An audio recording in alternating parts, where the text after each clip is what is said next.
Cần hâu so ber thật lái nun Krista ta nam hăng te Cần mel traber tri ke pi member song song te itel ve em ka thia Cần hâu so ber thật lái nun Krista ta nam hăng te Cần hâu so ber tri ke pi member song song te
GKP, Velama, GKP, Alaya, GKP. Cool home, cycle home, take a toll, no del, ferro, sonse.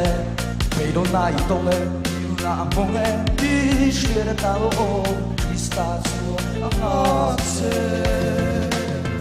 Local katse, kanhim masin, reloaded love love side.